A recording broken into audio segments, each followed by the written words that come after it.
Salam, hər vaxtınız xeyir olsun dəyərli izləyicilərim. Bu ildə bayram paxlavamızı 400 qramlıq listin içərisində hazırladım və sizlərlə də paylaşıram. Əvvəlcə yağımızı ərdik və şirəni hazırlayırıq. Şirə üçün 200 ml stəkan ölçüsü ilə 3 stəkan dolu, yəni 600 qram şəkər tozunun üzərinə 1 stəkan yarım, yəni 300 ml su əlavə edib şirəmizi qaynadırıq. Şirə qaynamağa düşdükdən sonra 3-4 dəqiqə şirəmizi qaynadırıq vam atəşdə. Daha sonra isə üzərinə çay qaşığının ucunda, yəni çox az limon duzu əlavə edib qarışdırırıq. Limon duzunu da əlavə etdikdən sonra 1 dəqiqə qarışdırıb ocağımızdan götürüb şirəmizi soyumağa qoyuruq. Qeyd etdiyim kimi limon duzunu hər zaman çalışın ki, çay qaşığının ucunda əlavə edin. Limon duzu turş olduğu üçün ona görə çox əlavə etsəniz turş alına bilər. Çay qaşığının ucunda əlavə edirsiniz və tam soyduqdan sonra şirəni soyuducuda saxlayırıq. Paxlavanın üzərinə əlavə etmək üçün də 250 qram kərə yağımızı əridirik. Tam ayranından, tortasından ayırırıq. Və indi isə keçirik paxlavanın xəmirini yoğurmağa. Xəmir üçün bizə lazımdır 700 qram un, 1 çimdik duz, 1 çay qaşığı şəkər tozu və 1 paket vanil. Bunları hamısını yaxşı-yaxşı qarışdırırıq. Qalan ərzaqlar da xam olsun, yumurta olsun, yağ olsun, hamısı ev temperaturunda tam yumuşalmış olmalıdır. Yarım çay qaşığı maya götürürük, yarım çay qaşığı quru mayanın üzərinə 1 xörək qaşığı ilıq su əlavə edirik. Mayamızı biraz qarışdırırıq, yəni həll edirik suyun içərisində, bir kənarda gözlədirik. Və demək quru ərzaqları qarışdırdıqdan sonra unumuzun içərisinə əlavə edirik ev temperaturunda tam yumuşalmış 150 qram kərə yağı. Kərə yağını 82%li margarin yağı ilə də əvəz edə bilərsiniz. Və yağımızı əlavə etdikdən sonra bura 2 ədəd ağlı sarlı yumurta əlavə edirik. 200 qram ev temperaturunda olan 25%li xama əlavə edirik. Çalışın xama 20 və 25%li olsun, yəni yağlı xama olsun. Daha sonra isə biraz yağdır, yumurtadır, xamadır, bunları yüngülcə qarışdırırıq. Mayanı üzərinə əlavə edirik və gördüyünüz kimi stəkandan 1 barmaq əski süd götürmüşəm. Südü də ilıq halda istifadə edirəm. Qaynar olmasın və bir də soyuq olmasın. İlıq halda istifadə edirik. Südü də hissə-hissə əlavə edərək və başlayırıq artıq xəmirimizi yoğurmağa. Xəmir çox nə bərk olmalı deyil, nə də çox yumşaq olmalı deyil. Yəni orta yumşaqlıqda bir xəmir olur paxlavanın xəmiri. Bildiyiniz kimi şəkərbura xəmiri çox bərk olur, qoğal xəmiri də yumşaq olur. Yəni nə çox yumşaq olmalı deyil, nə də çox bərk olmalı deyil. Orta yumşaqlıqda bir xəmir olur paxlavamızın xəmiri. Südü bir dəfəlik əlavə etmirik və hamısını istifadə etmirəm. Ümumilikdə demək olar ki, bu xəmir üçün mən yarım stəkan, yəni 100 ml süddən istifadə etdim. Reseptdə də, açıqlama bölümündə də ərzaqların miqdarını stəkan ölçüsü ilə qramla hamısını qeyd edəcəm. 700 qram un, hər zaman videolarımda istifadə etdiyim 200 ml stəkan ölçüsü ilə 5 stəkan yarımdan hardasa 1 xörək qaşığı əski un eləyir. Və gördüyünüz kimi xəmirimi yaxşı-yaxşı yoğururam. Qeyd etdiyim kimi bu xəmir üçün mən demək olar ki, yarım stəkan süddən istifadə etdim. Çünki stəkanım tam dolu değildi. Stəkandan, yəni başından 1 barmaq əski süd idi. Yarım stəkanını istifadə etdim və gördüyünüz kimi orta yumşaqlıqda nə çox yumşaq, nə də çox bərk olmayan xəmir yoğururuq. Xəmirimizin üzərini salafanla örtüb və sadəcə bir üzərinə çay dəsmalı örtürük. Yəni bunu qalın büküb mayalandırmaq olmaz. Üzərinə bir çay dəsmalı atırıq və elə masanın üzərində saata baxırıq, 30 dəqiqə gözlədirik. 30 dəqiqədən sonra xəmirimizi götürürük və tərəzidə çəkirik. Deməli, ümumilikdə xəmiri 12 hissəyə bölürük. Mən 12 yuxadan hazırlayıram paxlavanı. Alt kündəmizi 250 qramdan tuturuq. Üst kündəni isə 350 qramdan tuturuq. Və üst-alt kündələri tərəzidə çəkib götürdükdən sonra qalan nə xəmir qalırsa, həmin o qalan xəmiri də yenə də tərəzidə çəkirik. Tərəzidə çəkdikdən sonra baxın bu qalan xəmirim qaldı. Bunu da tərəzidə çəkirəm və nə qədər gələcəksə gördüyünüz kimi 710 qram. Bunu da 10 hissəyə bölürəm, yəni 10-a bölürəm. Nə qədər eləyirsə 70-71 qramdan belə orta kündələrimi tuturam. Yəni kiçik yuxalarımı da 70-71 qramdan tuturam. Və hamısını bunları görürsünüz tərəzidə çəkirəm ki, eyni bərabərdə olsun. Yenə də qeyd edirəm. Paxlavamızın üst kündəsi 350 qramdan, alt kündəsi 250 qramdan və qalan orta 10 kündələr isə, kiçik kündələr isə 70-71 qramdan kündələr olur. Kündəliyirik hər birini. Kündələdikdən sonra üzərini örtüb, çox yox, bir 10 dəqiqə gözlətmək lazımdır. 10 dəqiqədən sonra artıq başlayırıq yayı paxlavamızı hazırlamağa.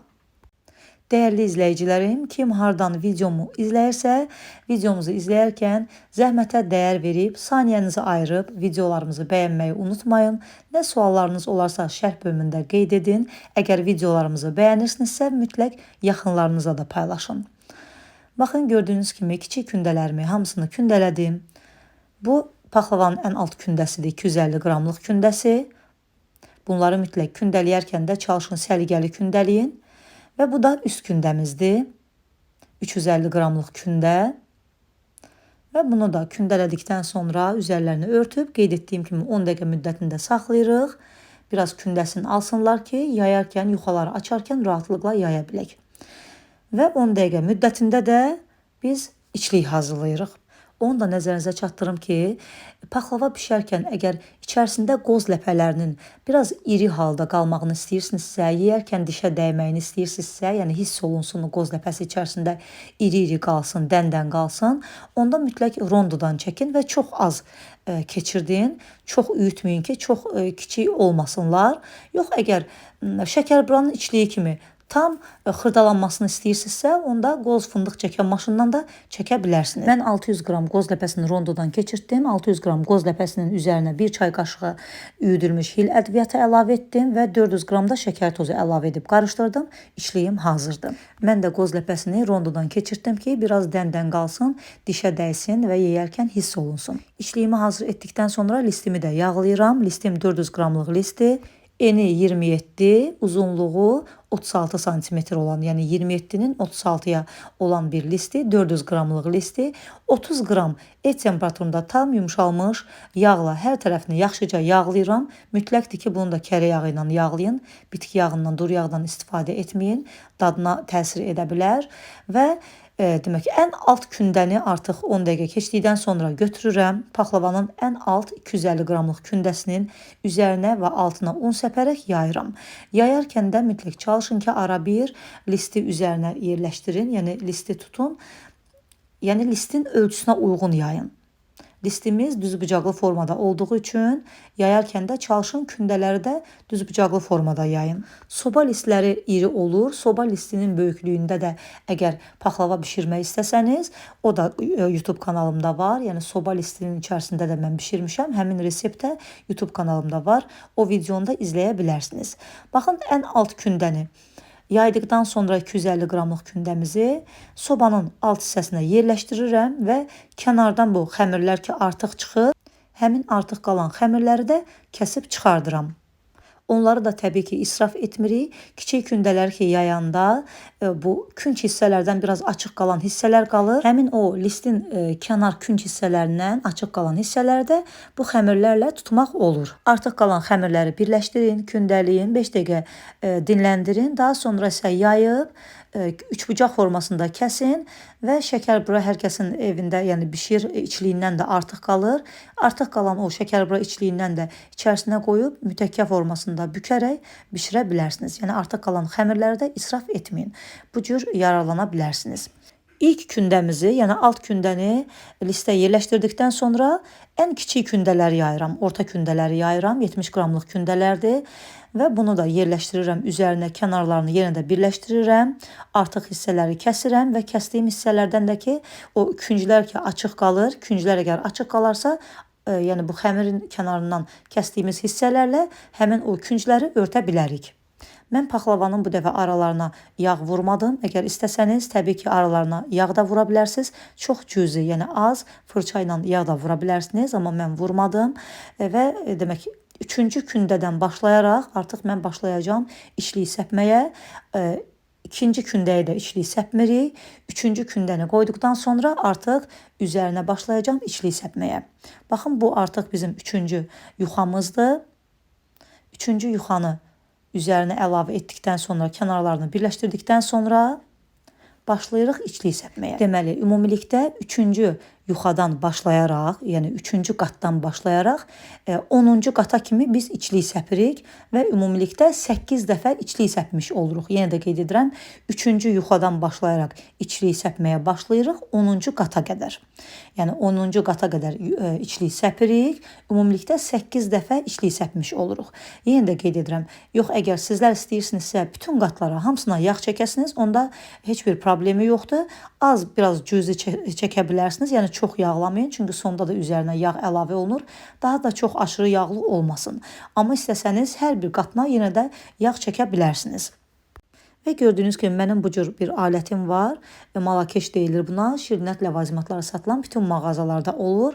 Hər bir qatı qoyduqdan sonra artıq 3-cü yuxadan başlayaraq hər dəfə yuxaları qoyub içliyi səpdikdən sonra həmin bu malakeşlə üzərini yaxşıca hamarlayıram. Demək, içliyi də necə edirsiniz?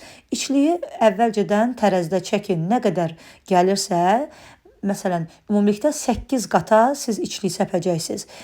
İçliyin miqdarını, nə qədər gəlirsə içliyin kütləsini 8 yerə bölürsünüz. 8 yerə böldükdən sonra nə qədər edirsə, neçə qram düşürsə, həmin qramdan da siz içlik səpə bilərsiniz. Mən armudu stəkanla ölçdüm və hər bir qata bir armudu stəkan yarım içlik səpdim. Baxın, malakeşlə üzərini belə hamarladıqdan sonra çalışın ki, 3-cü qatdan başlayaraq 10-cu qata qədər, hətta 11-ci qata qədər hər dəfəsində çəngəllə də bir neçə yerdən mütləq deşin ki, içərisində artıq qabarcıqlar qalmasın və bişərkən də çox qabarma olmasın. Paxlava xəmirini də çalışın ki, çox mayalandırmayın, yenə də qeyd edirəm. Elə xanımlarımız var ki, məsələn deyirlər, paxlava bişərkən üzəri gürlüyür. Çalışın ki, xəmiri də çox mayalandırmayın. Yəni yarım saat gözlədin, 30 dəqiqədən sonra artıq başlayın xəmiri kündələyib işləməyə. Çünki paxlavanın xəmiri də vaxt aparandır. Əgər tək hazırlayırsınızsa daha da vaxt aparır və bunu hazırlayana kimi elə xəmir özü mayalanmış olur. Ona görə çox mayalandırmayın. Paxlavanı da hazırladıqdan sonra gözlətməyə ehtiyac yoxdur. Yəni birbaşa sobaya yerləşdirib artıq bişirməyə başlayırıq. Bir də dəyərli xanımlar, onu da nəzərinizə çatdırım ki, baxın içliyi rondodan keçirtdikdə biraz ki belə dən qalır. İstəyirik ki, iri dənəli qalsın qoz ləpəsi. O cür olanda içliyi biz səpərkən demək qatlara o iri dənələr hər dəfəsində künclərə düşür. Yəni xəmirin, bu yuxaların künc hissələrinə, listin künc hissələrinə düşür. Çalışın ki, o künc hissələrə düşdükdə həmin o iri dənələri biraz ortaya doğru gətirin əlinizlə. Yəni biraz kiçik dənələrdən bu kənara doğru gətirin.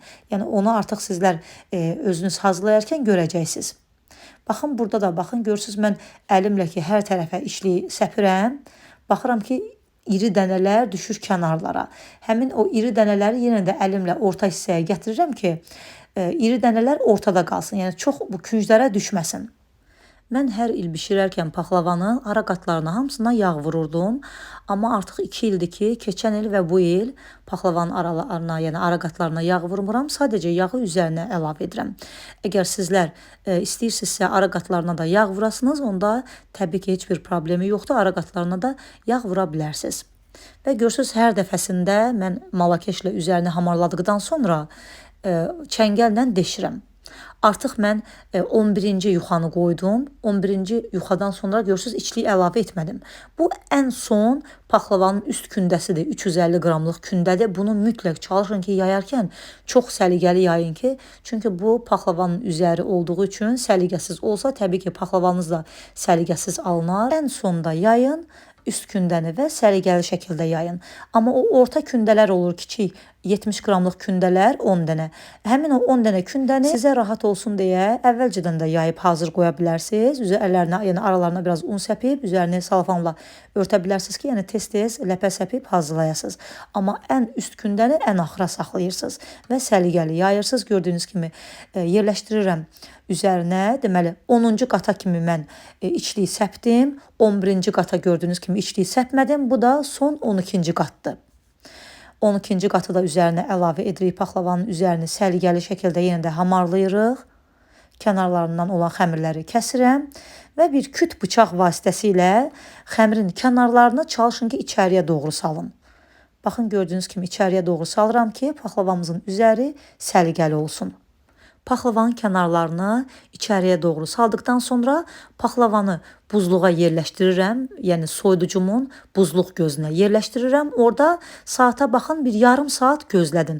Üzərinə də heç bir şey örtmürsüz. Paxlavanın üzəri baxın elə belə açıq vəziyyətdə, üzərini örtmədən soyuducunun buzluğunda yarım saat gözlədirsiniz ki, üzəri bərksin. Çünki paxlavamızın üzəri bərkidikdə, xəmir bərk olduqda çox rahatlıqla bunu kəsmək olur. Amma hazırlayan kimi birbaşa kəssəniz, xəmirin üzəri yumşaq olduğuna görə xəmir yapışacaq xətkeşə və üst qapaqları qalxacaq. Amma bərkiyəndə, donanda çox rahatlıqla kəsmək olur. Yarım saat buzluğumda gözlətdim, əlimi vurdum ki, üzəri bərkiyib, götürdüm. Çay dəsmalı ilə üzərini bir dəfə də sildim ki, üzərində un qırıntıları, un qalıqları qalmasın. Sonra eni 3 sm olan xətkeş vasitəsilə başlayırıq paxlavamızı kəsməyə. Kəsməmişdən öncə kənar hissələri biraz kəsib çıxardıram ki, səliqəli olsun və gördüyünüz kimi üst hissədən birinci dərindən kəsmirəm, o kəsikləri atıram. Daha sonra isə artıq başlayıram dərindən kəsməyə. Baxın, burada artıq başlayıram dərindən kəsməyə və çox rahatlıqla kəsilir. Görürsünüz, xətkeşi də qaldırarkən xəmirin üzəri qətiyyən qalxmır. Çünki donub üzəri. Amma siz bunu yumşaq halda paxlavanı yığıb bitirən kimi birbaşa başlasanız kəsməyə, onda xəmir yapışacaq xətkeşə, üst qapaqlar qopacaq. Rahat kəsə bilməyəcəksiniz. Ona görə mütləq bu üsuldan istifadə edin. Uzunsov kəsdikdən sonra və bu hissədən artıq başlayırıq dərindən kəsməyə. Paxlavamızın üzərinə çəkmək üçün də 1 ədəd bütöv yumurta, 1 ədəd yumurtanın sarısını və 1 çay qaşığı da bitki yağı. Yəni duru yağ götürürəm. Bunları da mütləq süzgəcdən keçirdirəm ki, yumurtanın ağları olur, toxumları olur içərisində, onlar düşməsinlər. Deməli, paxlavamızın üzərinə əgər düşərsə, onda paxlavanın üzərinə də belə xallar əmələ gələr. Ona görə mütləq istifadə edəcəyiniz yumurtanı süzgəcdən keçirdin və əlavə edirəm hamısını birbaşa paxlavamızın üzərinə. Düzdür, bu fırça ilə mənə rahat olmadı və gördüyünüz kimi qoğal yağladığım fırçanı götürdüm. Bu fırçalar çox rahat olur və həmin bu yumurtanı xəmirin üzərinə, paxlava xəmirin üzərinə yedirdirəm ki, üzəri qəşəng parlaq olsun, üzərində belə sulu kimi qalmasınlar. Tam yedirdirəm üzərinə, gördüyünüz kimi bir xeyli üzərinə çəkdim ki, hamısı tam paxlavanın xəmirinə hopsun. Daha sonra isə üzəri üçün istəsəniz təbii ki, qoz ləpəsi və ya fındıq ləpəsindən istifadə edə bilərsiniz. Mən ağarmış fındıq ləpəsindən istifadə etdim bu dəfə və fındıq ləpələrini də üzərinə düzürəm. Sobamı da artıq əvvəlcədən yandırmışam. Onu da qeyd edim ki, mən 170 dərəcədə sobanın ən alt gözündə, demək ki, üzəri biraz üst qabığı bərkiyənədək biraz bişirdim. Üst qabığı bərkidikdən sonra götürürük, paxlavamızı sobadan çıxardırıq və hazırladığımız bu süzdüyümüz ayrandan, tortasından ayırdığımız kərə yağına bıçağımızı batıraraq həmin bu kəsdiyimiz hissələrdən bir daha dərindən gedirik. Mütləq dərindən kəsmək lazımdır. Və onu da qeyd edim ki, mən paxlavanı, baxmayaraq ki, digər şirniyyatlarımı konveksiya, yəni ventilator rejimində bişirirəm. Paxlava isə konveksiya rejimində bişməli deyil. Çünki konveksiya rejimi biraz güclü olur, tez bişirir. Bizə lazımdır ki, paxlava biraz aram-aram bişsin ki, bu ara qatları da hamısı yaxşı bişsin, xəmir qalmasınlar. İçərisi də yaxşı bişsin. Ona görə konveksiyasız sobamın ən alt gözündə 170 dərəcədə üst qabığı birinci bərkiyənədək bişirirəm. Üst qabığı bəlkə də əlimizlə yoxlayırıq, götürürük və bu bıçağı yağa batıraraq yaxşıca dərindən kəsiklər atırıq və yağın hamısını əlavə edirik. Paxlavanın üzərinə 250 qram yağ istifadə etmişəm burada mən. Və yenidən sobanın içərisində yerləşdiririk və tam hazır olana dək, xına kimi qıpqırmızı üzəri qızarana dək sobanın ən alt gözündə bişiririk. Artıq baxıram ki, bişənə yaxın bir 5 dəqiqə qalmış, götürürəm, orta gözə qoyuram, yəni sobanın orta gözünə qoyuram ki, üzəri də biraz da xına kimi qızarsın və sobamızdan götürürəm.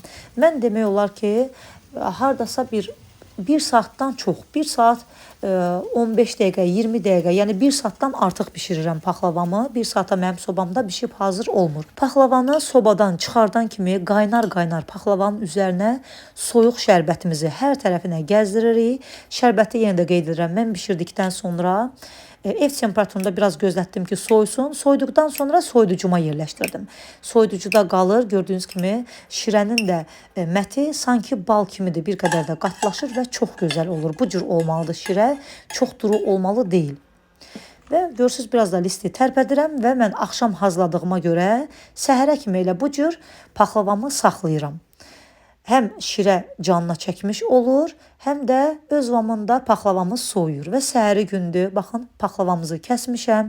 Gördüyünüz kimi qəşəng qatları da hamısı bilinir. Qoz ləpəsi də içərisində dən-dən görünür. Şirəsini də tam öz canına çəkib. Bir sözlə paxlavamız çox ləzzətli alınıb. Yedikcə dadından doymaq olmur. Hazırlayan hər kəsə nuş olsun. Onu da qeyd edim ki, əziz dəyərli izləyicilərim, paxlavanın şirəsini üzərinə əlavə etdikdən sonra qətiyyən sobaya yerləşdirməyin. Əgər şirəni əlavə etdikdən sonra sobaya yerləşdirsəniz, onda paxlavanızın altı yanacaq və yapışacaq listin içərisinə rahatlıqla çıxarda bilməyəcəksiniz. Şirəni əlavə etdikdən sonra sadəcə tam soyumasını gözləyin. Və budur, dadlı, ləzzətli, mükəmməl paxlavalarımız hazırdır. Hazırlayan hər kəsə nuş olsun, göz haqqınızı halal edin. Videolarımızı bəyənirsinizsə, yaxınlarınızla da paylaşın. Buradan da hər zaman mənə dəstək olan, şərhlərdə xoş sözlər yazan hər bir izləyicimə ayrı-ayrılıqda öz təşəkkürümü bildirirəm. Allah sizləri var eləsin. Sağ olun, salamat qalın.